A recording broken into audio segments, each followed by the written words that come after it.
Hi, everyone. This is Carrie Wise. Welcome to Industry Insider, hosted by TrueCar. I want to introduce my co-host, Matt. Hi, I'm Matt Jones. I'm so glad that everybody has made the time to join us for Industry Insider. It's very much appreciated. Before we go any further, if you're watching this, please, I beg you, share this within your networks. The more exposure we can get, the more people we can talk to, and the more people you can help. So please, I'm going to take a second and share this, and hopefully that you will too. While you're sharing, wanted to give you a little bit of background on the Industry Insider dealer-to-dealer communications platform that Carrie and I are so happy to be a part of.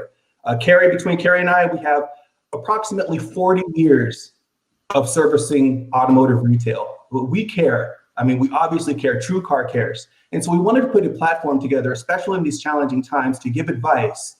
But in this whole landscape, there's a lot of vendors and there's a lot of trainers, and they're talking to other vendors and they're talking to trainers. And while it's very valuable, we wanted to have an opportunity to give the dealer body some real tangible tactics from other people in the dealer body who have their feet on the ground right now, who are going through the same challenges that you may be. So hopefully by tuning in, you can pick and choose some tactics that are going to work for you and work for your environment, and maybe just get you a little bit closer to satisfying your consumers' needs or your employees' needs, and just keep you going forward. So that is the point of dealer to dealer conversations. And again, share, and a sincere thank you for being with us. I'm going to share now. Yeah, I have actually already shared it, Matt, and I'm so excited about this particular show. It's only our second show, and last week we interviewed an amazing general manager, Jeremy Allen, and he shared so many insights on how he's really thriving during this COVID crisis. And we really wanted to shift the topic today to focus on the salesperson, because the salesperson is the heart of the dealership, and there is no better person for us to interview than Reda, the #1 salesperson in the world. Before we jump in and bring Ollie on screen with us, I do want to mention this is obviously hosted by TrueCar. And there are so many things that we're doing right now to help dealers during this time, because it's very challenging. You're having to sell cars differently and really move your process to more of a remote retailing process. So want to make sure you realize that if you're a TrueCar dealer, we now will be launching payments on TrueCar, so you can give consumers not only an upfront price, an upfront trade value, but now a finance or a lease payment. And that is complimentary for TrueCar dealers through the month of July. I also want to make sure you understand that we have some remote retailing tools like sales calculators and price calculators for the consumer on your website that are also complimentary through the month of June. And if you're a dealer that will deliver a vehicle to a consumer's home and you have sanitization procedures and paperwork, remote paperworking process, we will also badge you with a buy from home badge on our site, also complimentary. And lastly, I just want to make sure you understand that we rolled out a texting platform. A lot of consumers want to communicate differently in this time. And so that is also available through our program. So make sure to go to truecar.com/dealer to check out all of those different promotions. So I think we're going to jump in here. Matt, do you want to talk about what today's show is about? Hey, you know what? I'm not going to sugarcoat it. This market is super challenging. We know it. Dealerships are having troubles. We know salespeople are struggling. And as we always do, we want to help, and we want to find ways to help the dealer body be ever so much better. So, understanding how much trouble there is and understanding how much struggle there is, we thought, how can we really be valuable in this episode? And we wanted to give salespeople, particularly, tactics from one of the best that's ever done it, and tell you what he is doing in this environment. So today's show, we're always going to be, focused on sales, but today we're particularly focused on the salesperson, and we are trying to figure out and show you ways that you can adapt and be successful in this current environment with the tools that you currently have now. And so I want to introduce somebody who has really become a friend, a quick friend, but he's famous to many people in the industry because of his accomplishments. In 2017, Reda broke the Guinness Book of World Record that was held since 1973, I believe. He sold almost 1,600 cars, 1,530 of which were new vehicles. And there was a ton of controversy out there about it. But I think we all in the industry recognize him as kind of the king of sales, the number one salesperson in the world. But at the end of the day, for me, what's most important about Ali Reda is he's just a great human being. And to me, that's much more important than his sales accomplishments. And so I am so happy that he has decided to spend time with us. Welcome, Ali Reda. Ali. Thank you. Thank you for having me. You were doing so good. I don't think I want you to stop. Go ahead. Keep going. I gotta say, I think we're going to be doing a lot of fangirl and fanboying on this interview. I was trying to like keep it cool, but I don't think there's a way around it. Matt, I know you're going to be fanboying about Absolutely. Absolutely. I can't wait for this. I'm so excited. Thank you for having me. Really, it's a pleasure to be on here. Thank you so much for having me, Carrie and Matt. Thank you. No problem. Well, we want to jump right in, and there's so much going on right now with the COVID crisis. But before we jump into your advice for salespeople, we want to make sure we get some background on you and really understand your philosophies in general when it comes to selling. And so let's jump in. For those who have never heard of you, give a little background on how you start, how long you've been in this business, and how did you get into auto retail? Yeah, I mean, just like many, kind of by accident, right? I mean, a lot of us that entered in the auto industry came in, for some extra cash while you're going to school, so at that time, and this was back in 2001, a friend of mine was selling cars. I was working at a warehouse and I was doing good. I was there for 10 years. I mean, everything was fine. There was no issues there, but, I just felt like I hit the ceiling and I wanted more. And I felt like sales was the area to go into. And at the time, I actually contemplated auto sales and real estate. And I talked to both parties. And a friend of mine was working at the dealership, so he gets me in to speak to his manager at the time. And I talked to him and I talked to somebody on the real estate side, and I kind of fell in love with the auto part of it. I says, well, I felt more comfortable in the dealership than I did in the real estate market. So, that was in 2001 when I started, and been at it since. I'm at my second dealership now. Both were Chevy, and I'll go back to why I had to leave the first dealership a little bit later, which is going to kind of tie into this whole pandemic that we're into now. But I was there from 2001 to 2010. And then from 2010 to currently, I'm at, Stanford Chevrolet Cadillac. Awesome. So he's been at 2 stores for 20 years, 10 years, each one or so. I'm noticing a pattern already. I'm thinking that's going to play into this conversation a little bit later. But let's go back to when you first started in 2001. I mean, obviously you're fantastic now. Were you always fantastic? Were you always selling 1,600 cars a year? Yeah, I wish. Yeah. So, I mean, starting off, it wasn't bad, actually. I was really blessed to be working with some really good people, some good managers. Bobby Cap, the manager who hired me, who I'm friends with today, he actually hired me, and he was a hands-on guy, kind of taught me the ropes. I was very fortunate to work with a guy named Jerry Turfey, and who actually played the biggest role in my career. He was into this relationship type selling, which I had no idea what that meant at the time. All I knew is he'd sit at his desk and people would just keep coming in to see him. And I'm like, man, I want to be like that guy. And early on, my first month in the business, I actually sold, I think it was 19.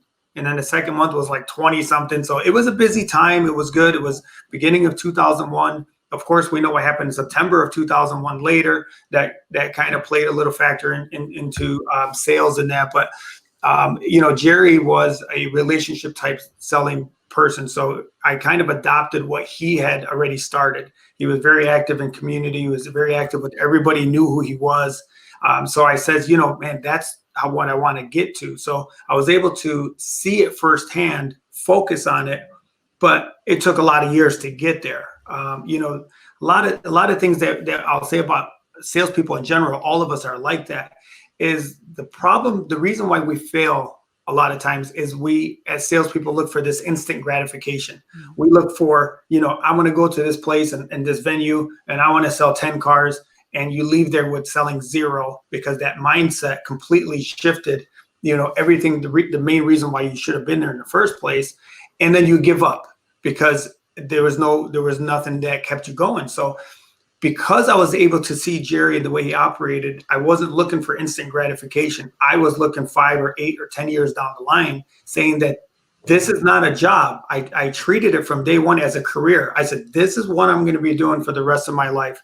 So I went 100% in, and that was my career. And that was a pivotal starting point. That was very important for me to understand that, rather than going in saying, I'm just going to make some quick money. I'm going to search around, find a better dealership, see if the grass is greener on the other side.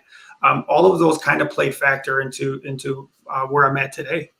So you've really focused on relationship selling, and it kind of reminds me in some ways. You mentioned real estate, and you think about real estate agents, and they work for a company, but they're really in building their own brands and their own relationships. And to me, you kind of take that approach, and you don't see salespeople in the dealership take that approach. So tell us about your philosophy on relationship selling and what that's all about. Yeah, and it's you're right. It's any industry. It's not. This is not solely for auto sales. I mean, this is for any industry that you're into, any type of sales. I mean, it could be furniture, it could be anything.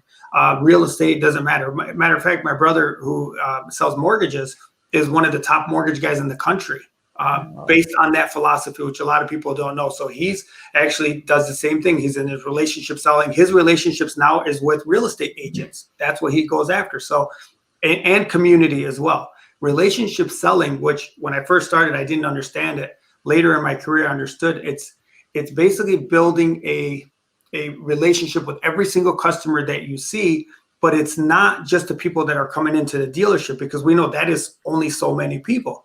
It's in your backyard. It's in your community. So it's more of what you are doing outside of the dealership that matters than what you're doing inside of the dealership. I don't have a secret handshake, and there is no secret sauce, and there is no secret closing tool. And I can't follow the road to the sale because I can't remember the first 4 things on there, let alone 12. And I can't get on the phone and read a script. I can't remember that.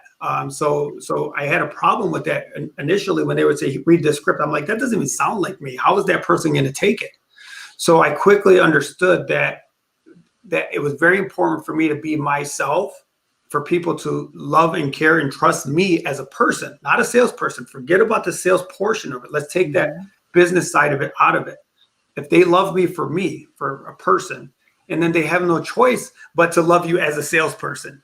If I go at them and say, I'm Ali, the salesperson, now it's a different approach. How can I build a relationship with somebody based on the mindset that I'm after something from you? Rather than just build just a natural relationship with somebody, just like you and I met. When you and I met, we built a relationship based on us as individuals. It wasn't based on anything else. Now, the whole beating the record and all that gave me the opportunity to meet a lot of great people like yourself. But it was up to me as a person, like you said earlier, for me to say, this is who I am as a person. I don't care about the other accomplishments and whatever else. And that's the approach we need to take. The problem is in dealership world, it's like, go get another one. Go get another one. We lost that customer. Don't worry about it. There'll be another one. I mean, that whole mentality, hasn't worked in 100 years. So why do we think it's going to work? I mean, it's flawed. It's broken. So let's get our mindset shifted a little bit. No, I love that. And sorry to cut you off, Matt, because I have to tell this story. But when Ali first came on the scene, and I feel like you were very famous. You came on the scene and you were on every single show. And then of course I became a big fan, and I was like, I can't wait to meet this guy. And I feel like it was at least a year and a half, maybe, after you had broke the record, till I finally was in Detroit. I was at a conference, and I was like, I have to go to dinner or lunch or have a drink. And I'm sure you have all kinds of people calling you when they come into town, wanting to shadow you and see how you're right. See how the sausage is love made. it. Yeah. Yeah. And so he, Ollie shows up to the hotel, and it's amazing the impact, like you said, that you have on people and the whole relationship. And, it was like the valet guy. I feel like when you pulled up, you had a nice car, but, it wasn't a Maserati or something, but I feel like he parked your car like in the front. I don't know what you said to him. I don't know how you tipped him, but I felt like it started even with the valet guy treated you better Yeah, I than said, hi, most. Marty. I said, hi, Marty. How are you today?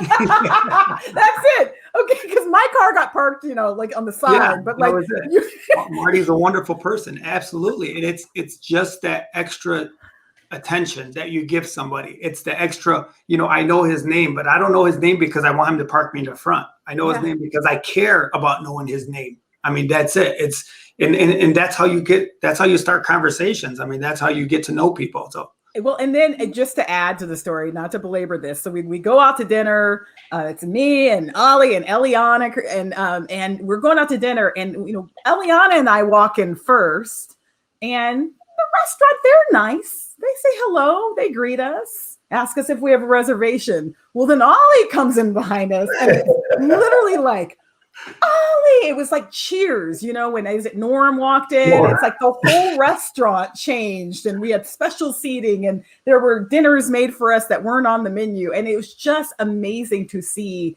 like how much you're loved, and in that you had these real relationships with these people. Yeah, and that's so important to have that, and I love that. So when I go out to these restaurants, I mean, I go to my community, I go to people that I know. I go for the 99.999% sure thing. There's a lot of these trendy places that you go to that you're just a number. It's very hard to get involved because they're so busy, they're so packed, it's so loud. I mean, it's very hard to get to know anybody. I like the back door places. I like the places where I know for a fact what I'm getting when I walk in there. I mean, my dinners are very important. My Friday nights, Saturday nights are important. So I want to go for the sure thing. And I have a ton of restaurants that I know the owners. I mean, I'll go in the kitchen. I mean, they wanted something that wasn't on the menu. I'm like, let me go talk to the chef. And I'm back there talking. And it's just being personal, just being you. We were nothing but ourselves. And that's how you get to know people. Again, it's not going to happen the first time you go there. You can't just walk in and pretend that. I could simply go to a restaurant, sit in the back, have my meal and leave. Or I could go in the place and make a presence for the right reasons. That's the difference between going to the same restaurant. And shadowing you it's to me, seeing you in the community was the best way to shadow you. It wasn't seeing you in the dealership or in your sales process. It was actually seeing you in the community is what taught me on your secrets to success. Thank you. Yeah. So Matt, I'm sorry, I'm done fangirling now. Well, it sounds like you're being a human, like first and foremost. When you got interviewed for your first job in a car dealership, they wanted to know who this Ollie Reda cat is, and they wanted to interview you as a person. So I think sometimes we forget that we are people before we are salespeople or mortgage brokers or whatever we are. We're humans first. And I'm really excited to see that you're focusing on the human part. You said something that stuck out to me before you guys started talking about food, and now I'm hungry. But before that, you had mentioned something about a broken sales process, like an element of the sales process is broken, talking about go out there and get another one. So you had mentioned like this has worked for 100 years or hasn't worked for 100 years. Why are we still doing it? One of the things that I think is broken that we hear about a lot about is the time it takes to sell a car. I think a couple of years ago, NADA said the average car completion from beginning to end was like 4 and 3/4 hours or something like that. Something crazy. I've had that in my life. So I have to ask you, operationally, if NADA is saying that the average car deal takes 4 hours or whatever it takes, how in the world did you sell 1,500 cars? There's not 1,500 4-hour segments unless you're like working 24 hours a day. How'd you do that? I got to know. Yeah, I mean, and that's why our industry says that 30 a month is elite. That's why we all chase that 30 number, because mathematically, if you take the 4 hours and you take 6 or 7 working days and you say that this is all we can hit, that's why 30 for the longest time was such a big number. And because there's relationship type selling versus transactional selling. A transactional sale where you got to get somebody to like you, love you, trust you. And you got to show them the car, you got to walk around, you got to show them the dealership, they got to trust in everything that's going on. And then the biggest deal is there's a 20% chance they may buy from you, right? So, I mean, you're doing all this for a 20% chance. Shift it over to a relationship type sale. So now they already know you. Even if they've never met you, they know of you. They know that you're part of the community. Somebody already sold them on the fact that who you are. And if that person trusts them, they'll trust you. They come in trusting you, loving you. They already know the process. They already know the dealership. Now you become an advisor, not a salesperson. So now I'm advising them on what to do. The process literally, I'm not even exaggerating the time, because Lisa Copeland, if you can ask her, she sat in the office next to me and watched this whole thing go down. 20 minutes to a sale, right? So 20 minutes start to finish.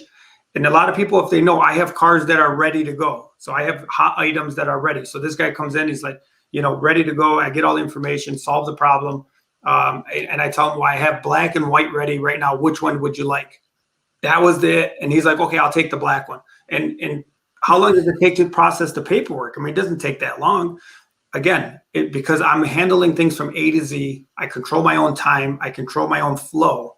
You have to earn that later in your career. I'm not saying that for the young people, but there is a process that you can earn later on in your career. And now I want you to multiply that by 4 offices, because I got 4 offices back to back to back to back. I designed this whole process after a doctor's office.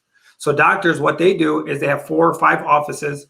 Every office is filled. Waiting area is filled, right? So the nurse comes in, which was my assistant. She comes in, takes all the preliminary information that I need to make it to figure out the deal. I come in, I solve the problem. Now because it's a relationship based, I'm at 90% closing ratio. Of the 90%, I'm making 90% of the decisions. So it's not like, what color do you want? And I don't have 8 of the colors that I'm offering. This is what we have. Here's our solution. Here's how we solve it. Here's how we do it together. And the trust is already there. So now that office is done. I can move to the next office. So not only that was 20 minutes. Now the next office is only 5 minutes away. They're only 5 minutes apart.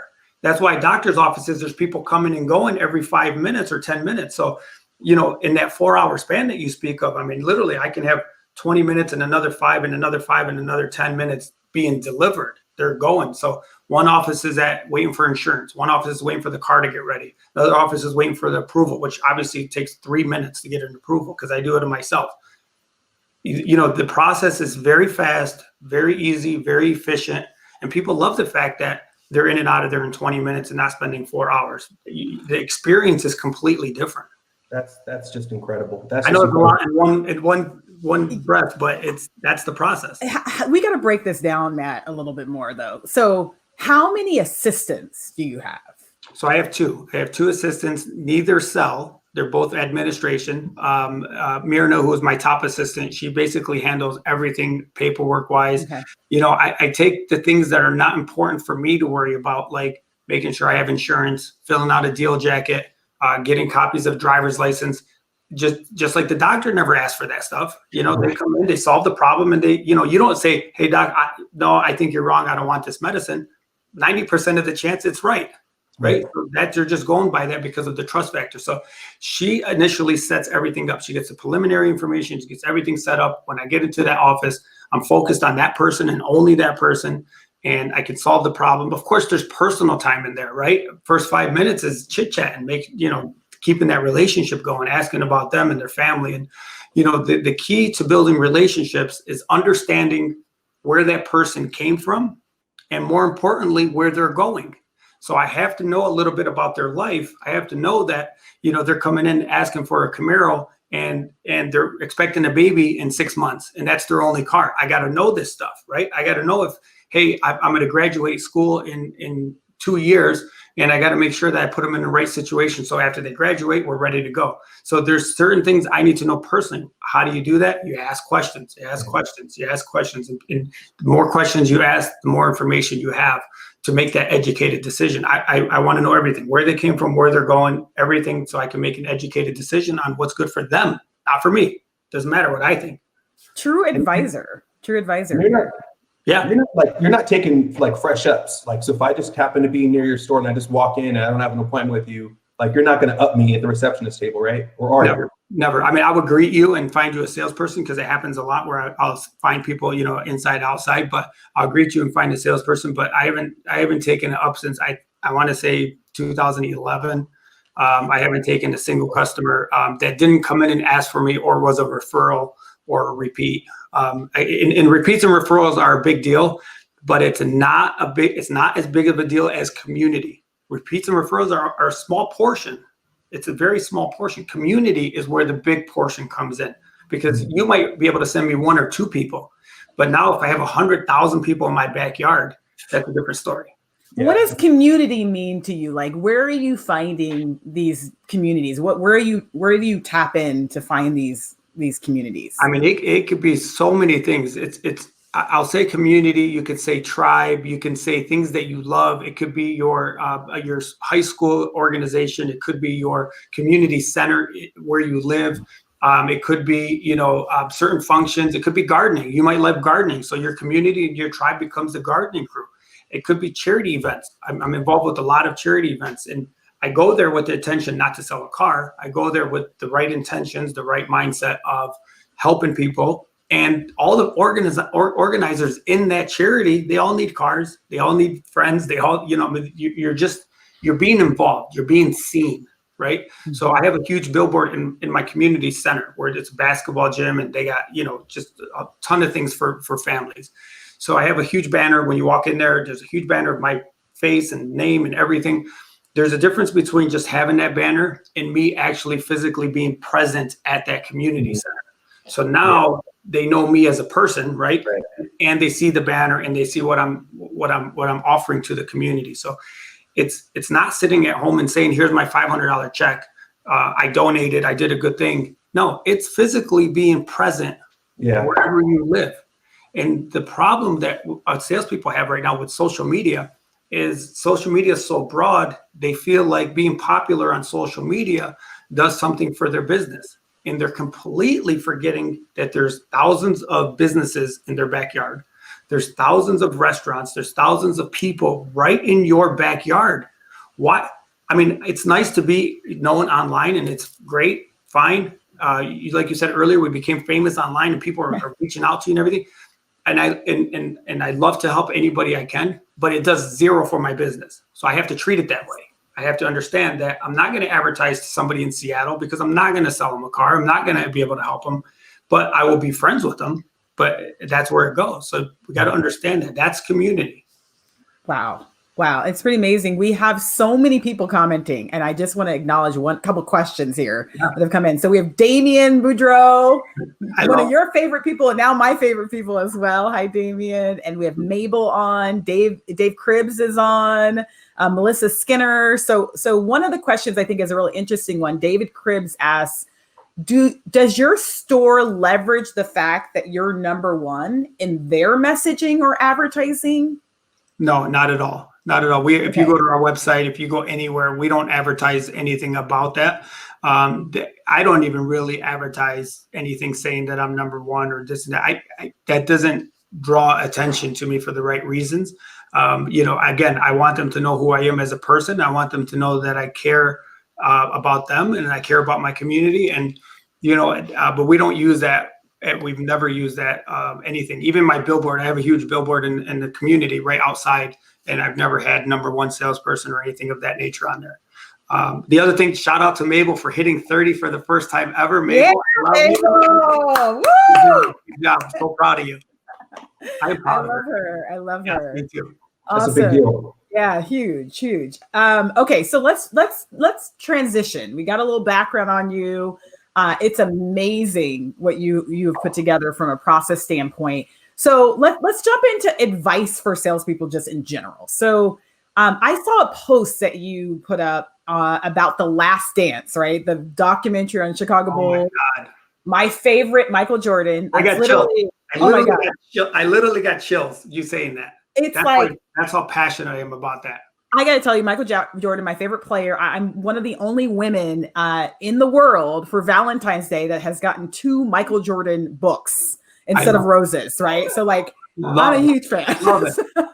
But you made parallels to what Michael Jordan was saying about how the players are the most important thing in the basketball ecosystem, right? Not the management, not the coach, it's the players. And you made parallels to the importance of the salesperson. And what did you mean by that? Yeah, I mean that, I've always said that salesperson has the best job in the house, which we do. I've gotten so many offers to take management positions, and to me, managers are very important, but manager works for the owner, and the salesperson works for your clients. So there's a huge difference there. Now, and salespeople have no limits. There's zero limits to what you can do. Managers will always have some kind of limit. So, Michael Jordan, who I absolutely idol his passion and his love and the way he approaches things, my son's name is Michael after him. So really, which is pretty awesome. amazing. But yeah, so he said he respects people in the front office. He understands that they're an important part of the process, but he said the most important part of the process is the players, which is us, the sales team. So dealerships need to understand that we are on the front line. We are the most important step in the process. If you don't train your salesperson correctly, if you don't treat them correctly, it's going to come off on that client. If a customer leaves, we're the first person they see and probably the last person that they see at the dealership. So if they leave and don't come back, that was our fault. So and that could be management's fault, but we are on the front line. We are a very important process, the most important part of the process. And we need to understand that in our mind, and managers and dealerships kind of need to understand that as well. And a lot of them do. A lot of them understand that. And, it's just, I think training needs to be enhanced a little bit in some certain areas. But, that's why I put that out there. And I wanted people to kind of see it from that point of view. The way I see it, I caught it as soon as he said it. Yes. I think, there's a lot of opportunity, for us to jump a little bit further, but I want to narrow in on one question because salesperson myself here. From your viewpoint, what is it like? Where do salespeople go wrong in their approach when they're talking with consumers? Because it's important, like you said, they're the first touch, they're very often the last touch. So how do salespeople go wrong when they're dealing with consumers, and how does their approach, like maybe even to their career, like what could be altered? Look, at the beginning, the beginning salesperson's luck. Why do they have such good luck at the beginning when they first start off? With the first 3-4 months, they do solid, they do good, and then they kind of fall off. And the reason why that happens is when they first enter the industry, they don't know anything. They're authentic. They're themselves. They're being real. They're answering questions and saying things with their own vocabulary.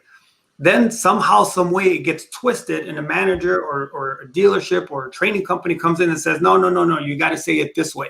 No, you got to do things this way. No, the customer is not always right. You have to approach it this way. And then all of a sudden, they're not even themselves anymore. They're no longer authentic. They don't know. They're confused.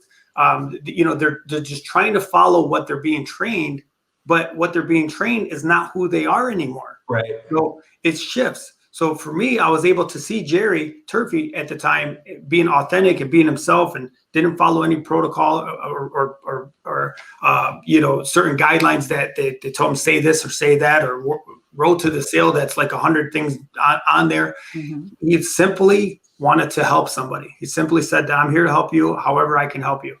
It's just being authentic, and you have to remember that. Now, I know that's difficult because I know the dealerships are like, no, you're doing it this way. So if it hasn't worked in 100 years, why are we still doing it? Why are we still in this transactional mindset? Why are we still spending all this money on advertised dollars for one customer to come in, and we're not paying our salespeople nearly what the advertising per unit is? I mean, there are some shifts. They're hard. I mean, it's a problem. I know it's a problem. So there are some shifts that are happening. We are now changing with shows like yours and people getting out there and bringing light to this issue. And we are getting a lot more professional salespeople out there that are able to see that, hey, that doesn't work. Let me just be myself and do my thing, and I'll be successful. And it's starting to take a little bit of light right now with a lot of dealerships. Can I follow up with that? Like, think about, so you've been in the business since 2001. Yeah. You said when you jumped in, this wasn't a job. You weren't going to bounce from store to store looking for grass is greener. So what approach do salespeople maybe do wrong when approaching this as a career? So when you approach something as a career, it's not a one night over sensation. It's not a one night stand. It's something that you're going to, our industry bases our career on 30-day increments. 30 days. What did you do 30 days? What did you do 30 days? So that's a problem because that's a job. 30 days, hourly pay, all this other stuff is a job. to be able to build your career, you have to forecast the future. You have to say, in 5 years, this is where I want to be. In 10 years, this is where I want my career to be. In 15 years, this is where I want my career to be. Damian Boudreaux, who's an amazing mentor and just a crazy, amazing person, him and I are working on things for me for 10 years from now. Like, where are we going to be? This is where you got to look at. So you have to understand that you treat it like a career. Our career is not based on 30-day increments. For me personally, just so everybody knows, I never know where my numbers are throughout the month. I never know that I'm going to be at 50 or 80 or 100. I have no start and I have no finish. So it's irrelevant. It doesn't matter where I'm at because there is no start, there is no finish. I'm flowing. I'm completely flowing. Now, every year you reset, but you completely flow. I want to talk about reset too, because that's a good word that when we get into this pandemic part of it, I want people to understand what this means. Yeah, no, it's so important what you said. And you mentioned Damian, who is kind of, would you call him a coach in some ways to you? And Damian, mentor? Here's how managers supposed to have been throughout our industry. And the reason why I'm not flaws managers, because they have way too much on their plate. And I've realized that now, since I have a understudy that works for me and I'm kind of his manager. Managers supposed to play different roles throughout their career through different people. So Damian started out as my friend, then he started out as my teacher, then he moved into my coach, and then he moved into my mentor. So he had different roles at different times of my career.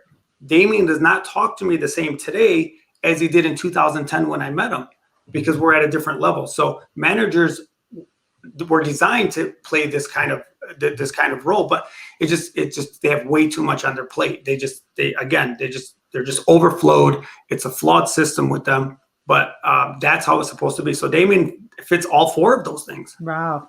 Yeah. And that shout out to Damian Boudreaux. He's on here right now for those who want to follow Damian. So let's talk about management. You've been a salesperson, but you've kind of played the management role in some ways in that you've taken on an apprentice. Yeah. So what has been key in terms of your management style and really thinking about the management that's out there? Where do we go wrong in terms of supporting salespeople? They're overflowed. They definitely are overflowed because they have so many things on their plate, and amongst everything else is ordering cars and lot and everything else that they have to do, babysitting. They have different salespeople at different levels in their career, so they're just overflowed. They just have way too much going on. So some of that stuff has to be able to be, kind of sorted out between other people. But it's very important for them to get salespeople on this relationship type selling, because then they can focus on the bottom portion of the crew. They don't have to worry about the top 3, 4, 5 guys anymore. But that's why it's very important to get them there. But again, they need a coach. They need a mentor. For me, the biggest thing that I've learned with Carlos and getting him started was patience. Really, managers just have no patience at this point. But Carlos is your apprentice, just to be clear. Carlos is my apprentice. Yeah, okay. Carlos is my apprentice. He's been with me about a year now. He does 100% relationship only. He doesn't do any internet leads, no phone ups, no walk-ins. 100% relationship. Never sold a car prior to that. So I built his business based on him and his community. The same thing we're talking about today. Went from never selling a car to now hit 30 for the first time within a year, 9 months. He hit 30. And of course, now this pandemic got some things twisted, but he's got a steady flow of customers still coming in and calling him and doing those things. So, managers have a very, very important part of our process and our careers and building us to who we are to become. But there's just too much going on. So there's got to be a simpler way of doing things. And, Damian and I have been working on some training programs that we're hopefully, kind of get out there to give a timeline of how to treat this problem. And hopefully that'll be a kind of an industry changer at some point. Absolutely. We want to make sure we leave all these different resources at the end of this interview so people can check that out. So Let's transition to COVID. I want to make sure we talk about what's happening right now because, it's just a crazy, crazy time.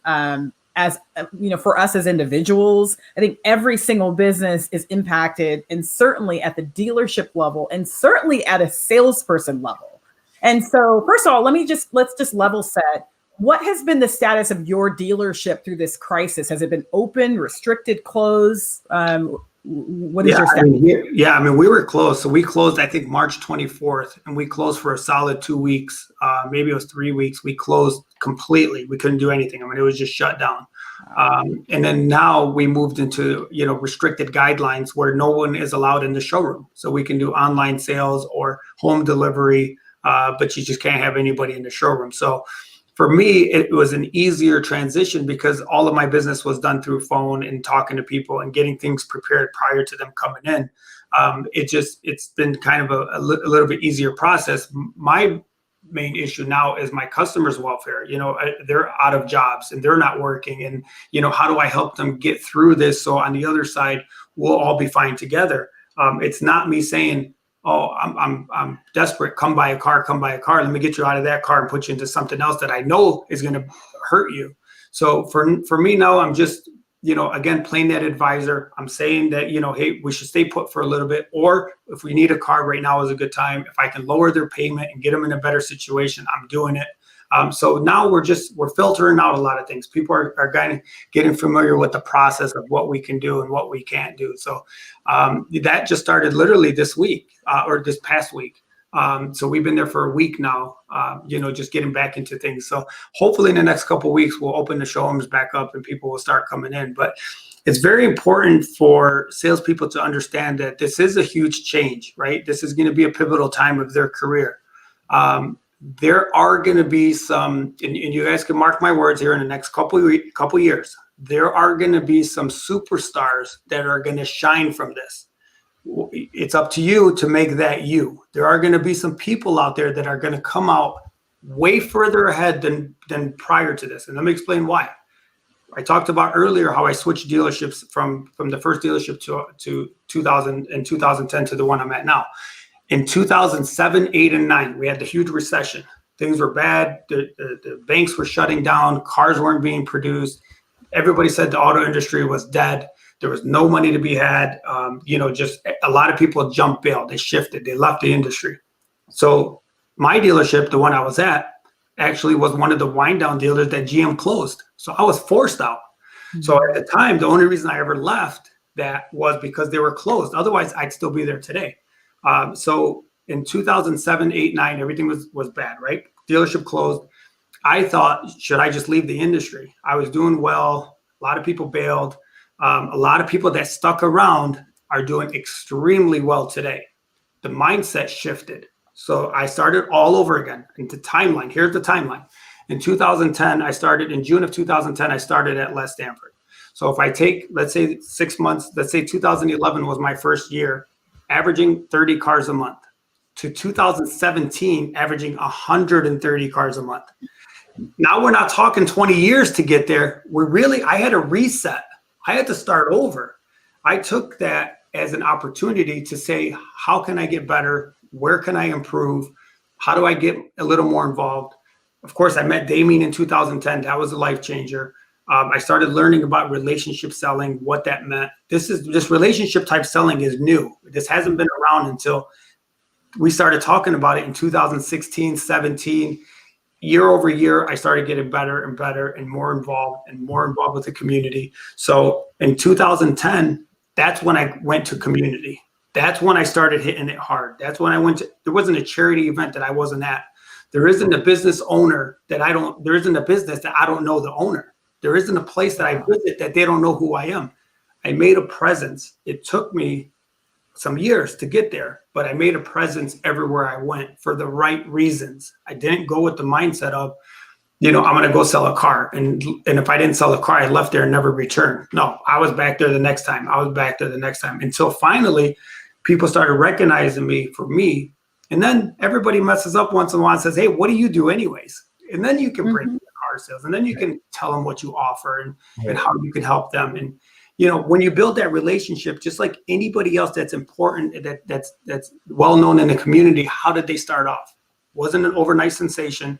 It was years and years and years of building relationships with your community. So that's why I started over in 2010. So if the recession in 2010 does not happen, 2007, 8, if that recession does not happen, we are probably not on this call today. None of that would have happened. That's what you mean by the reset. The reset. It was kind of, yes. That's the reset. So if the recession doesn't happen in 07, 08, 09, I don't move to a new dealership. I don't get to the level where I end up meeting Damien. I shift my mindset. I start hitting the community extremely hard. That reset is what got me involved. That's what got me to do it. So if we don't have a recession, I'm not where I am today. I believe that.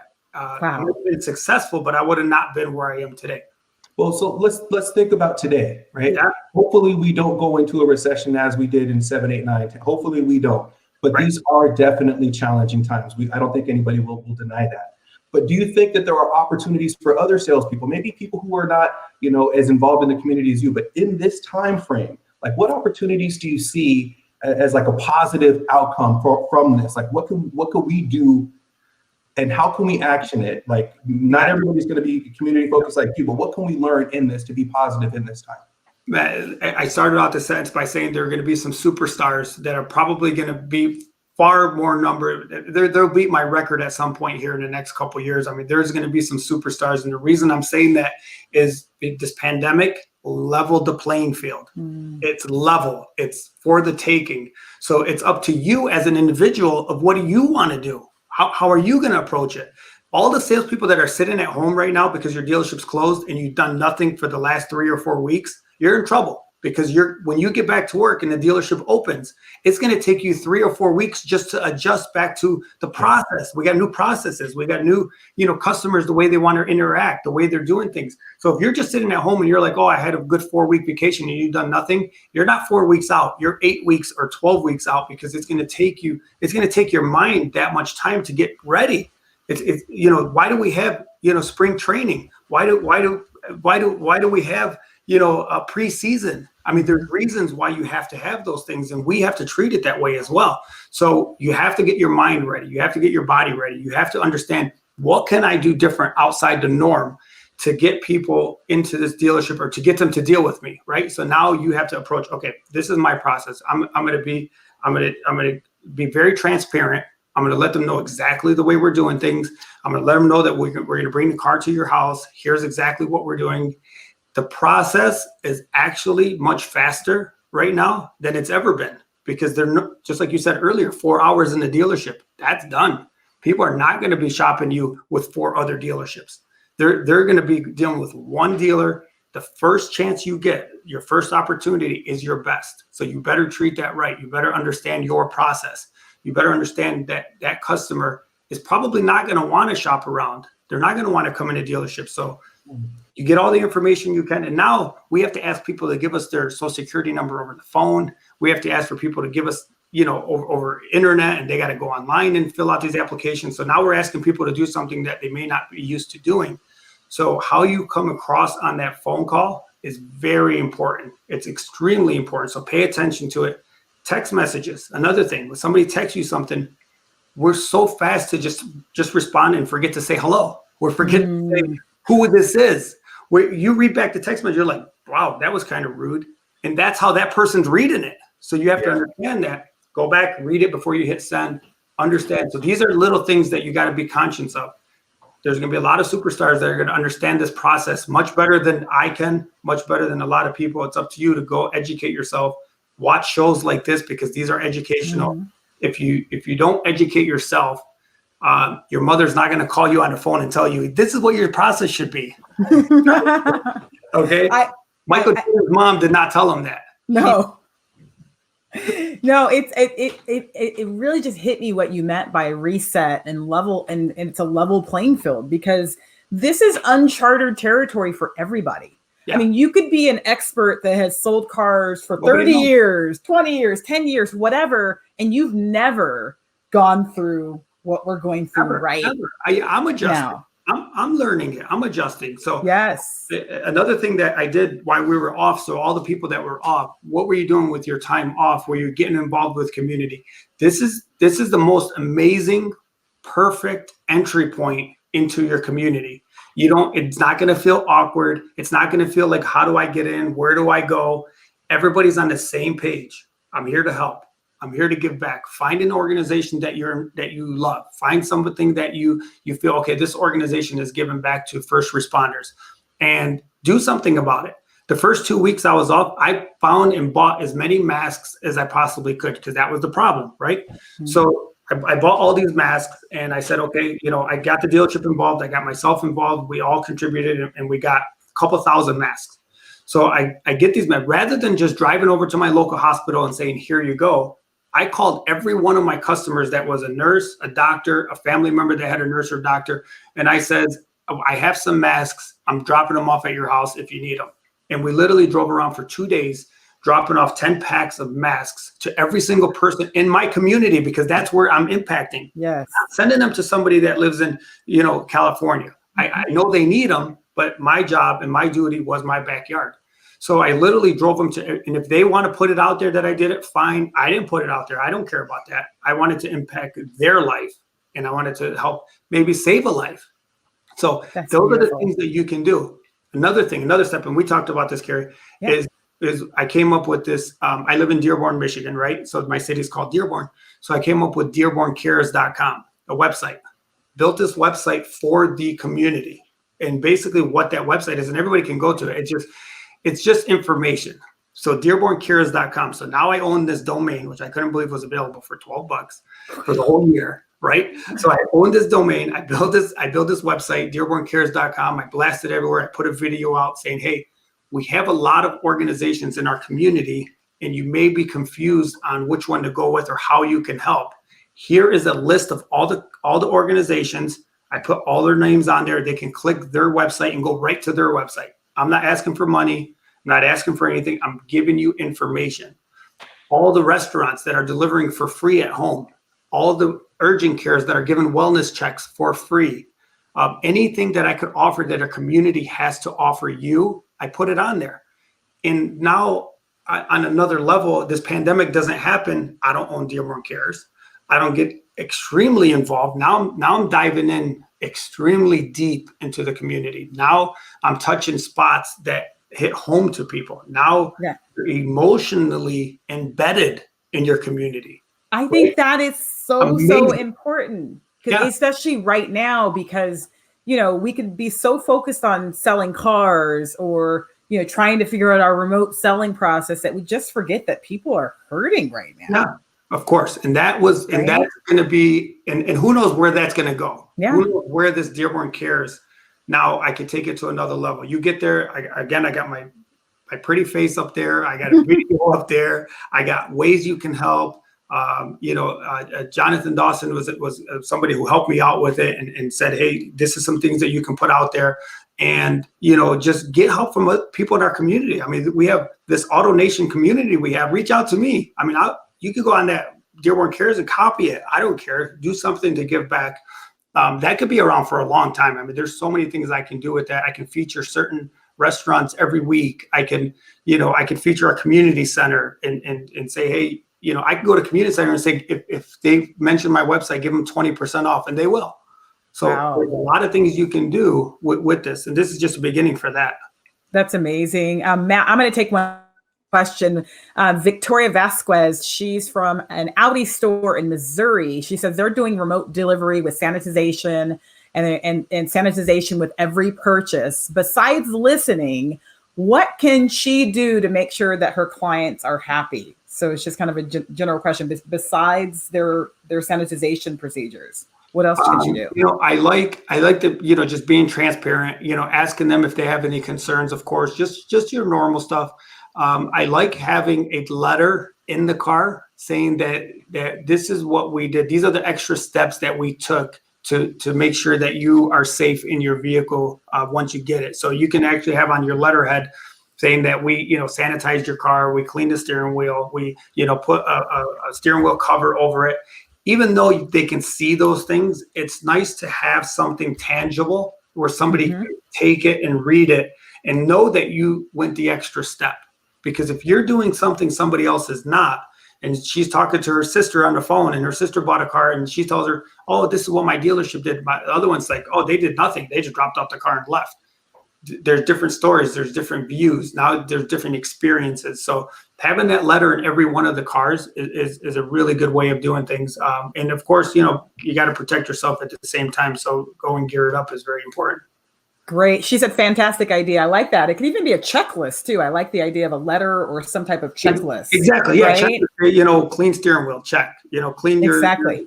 Push start button, check. It's simple things, but it's perception of what you've done to get, people going to say, okay, this dealership is really cares about my safety. Absolutely. So let me ask you a question. So speaking about that, when we look towards the future, how do you see the role of the salesperson changing going forward? You said like the system, level playing field.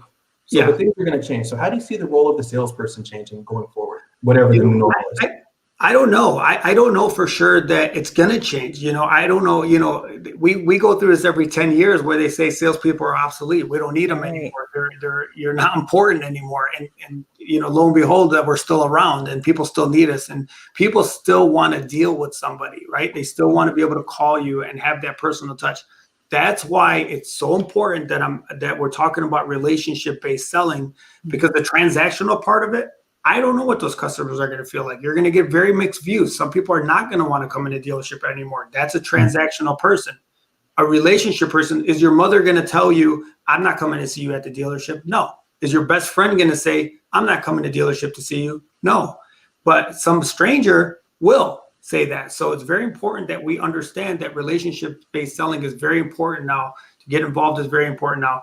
I think that, by later this year, next year, things are going to flow and things are going to kind of get back to our somewhat normal, but are we going to have guidelines that we have to abide by in certain, distancing? I'm sure that's going to stick around for a little bit longer, but, I would definitely say get involved with new processes and figuring out online processes.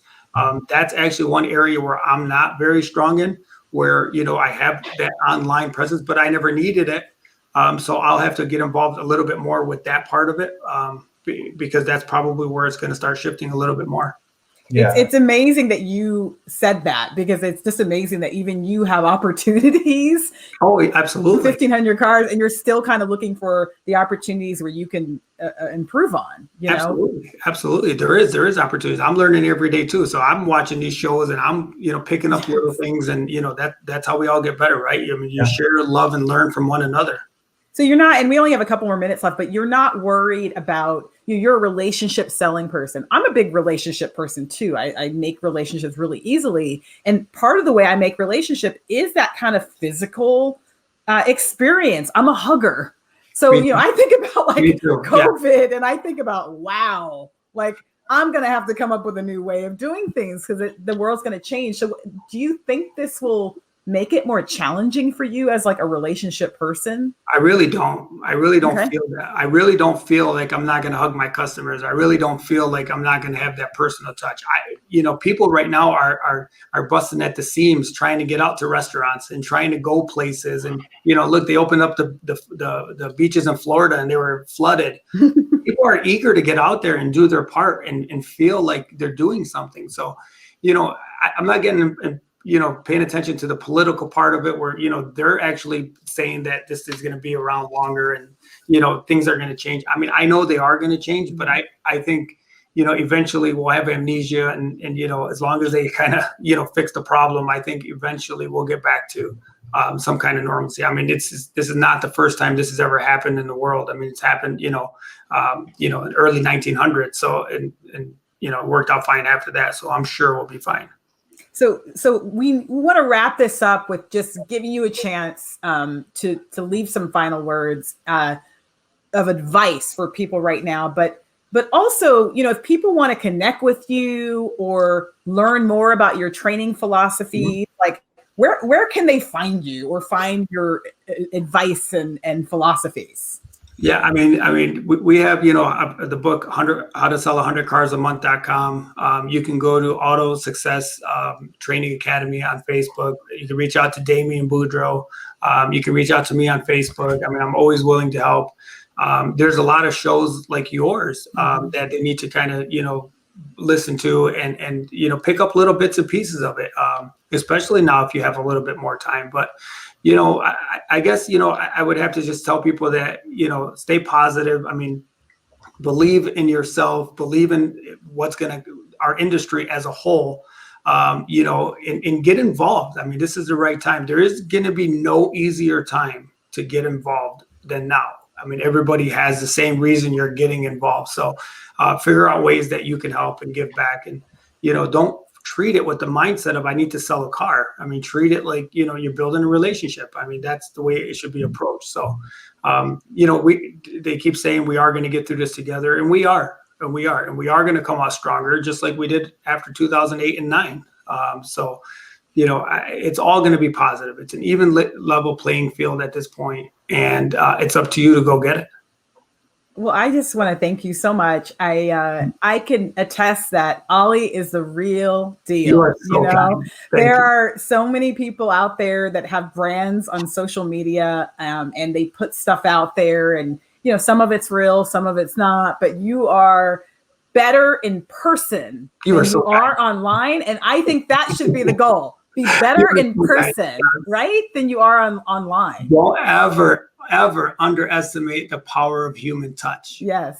Ever. Yes. Thank you so much, Matt. Any final words for Ollie? No, I just want to mirror that. Thank you very, very much. I'm hoping I hope that people actually take you up on your on the opportunities you put out there to learn and pick pieces from you, because you said some stuff that I would have liked to have heard earlier on in my career. This is very valuable, and I can't tell you how much I appreciate you sharing it with everybody. Thanks, buddy. Thank you so much, Ollie. And we're going to have some final words just to wrap up this interview. So, Matt, let's just do a debrief. I don't even know kind of where to start here, but this was just a crazy interview. It was an amazing interview. And so for you, what was your one takeaway that stuck with you? If I had to pick the one that I liked the most, was him talking about a career is not a 30-day increment. And if you're in the car business, they talk about 0 to 0, meaning you might have sold 15 cars or 25 cars, but on January 31st, it flips to February 1st. You were a hero, now you're a 0, right? And he's talking about, I don't even care, because this is not my life is not determined by 30-day increments. I'm in this, I'm doing this. So I think that's very, very valuable. That is I have a lot, but that's the one that I like the most, is this is not a month.